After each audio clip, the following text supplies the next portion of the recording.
जय श्री सद्गुरु देवाय नमः। जय श्री गणपति देवाय नमः। ओम नमः शिवाय। रुद्र संहिता 19वां अध्याय। ब्रह्मा जी आगे की कथा सुनाते हुए बोले, जब मेरा पहला पद्म कल्प पूर्व हुआ तब मेरे मानस पुत्र पुलस्त्य से विश्रवा का जन्म हुआ, जिसके पुत्र का नाम वैश्रवण था।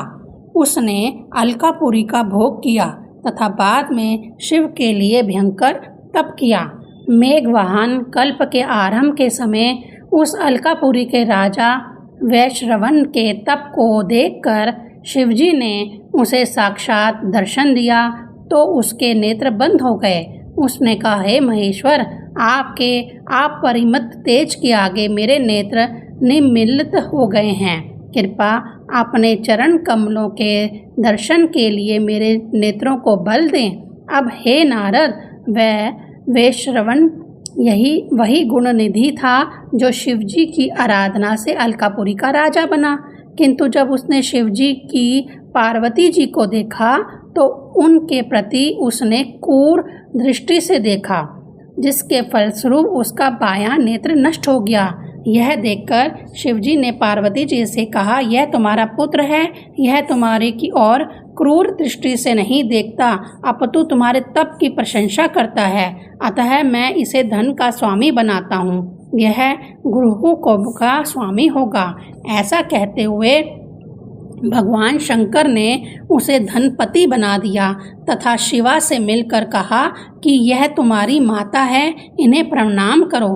तत्पश्चात उमा से बोले, देवी, यह तुम्हारा पुत्र है, इस पर प्रसन्न हो। पार्वती जी प्रसन्न होकर गुण निधि से बोली, हे पुत्र, तुम्हारी सदा शिवजी में दृढ़ आस्था हो, किंतु बाएं नेत्र से तिरछे होकर तुमने मुझे देखा, इसलिए तुम्हारा बायां नेत्र नहीं होगा, किंतु देवेश के आदेशानुसार तुम धनपति बनोगे। तब भगवान शंकर ने विश्वेश्वर नामक स्थान में कुबेर बना दिया। उसी अलकापुरी नामक नगरी में ही अपना कैलाश नाम रखा। 20वां अध्याय। तदंतर सूत जी बोले, इसके बाद ब्रह्मा जी नारद जी को वह आख्यान सुनाने लगे, जिसके कारण कुबेर कैलाश पर तप करने आया व उसके तपोबल को देखकर शिवजी भी वहां आए। कुबेर के भयंकर तप को देखकर ब्रह्मा के अंश से उत्पन्न रुद्र ने शिवजी की इच्छा से वहां जाने के लिए उत्सुक हो उठे। तब जोर जोर से डमरूनाद करने लगे, जिससे उत्पन्न ध्वनि समस्त ब्रह्मांड में व्याप्त हो गई। ब्रह्मा, विष्णु तथा सब देवता, मुनिगण तथा सिद्ध लोग भी मूर्त होकर वहां एकत्र होने लगे। तब शिवजी अपने असंख्य गणों की सेवा से युक्त होकर अपने रुद्र रूप के दर्शन के लिए वहां पहुँचे। शिवजी को आया हुआ देखकर कुबेर ने सादर उठकर अभिवादन किया तथा अनेक प्रकार की सामग्री से परिवार सहित उनका पूजन किया। तब आलिंगन कर अलकापुरी में निवास का आग्रह किया। फिर शिवजी ने विश्वकर्मा को वहीं अलकापुरी में अपने भक्तों व गणों के लिए स्थान बनाने की आज्ञा दी।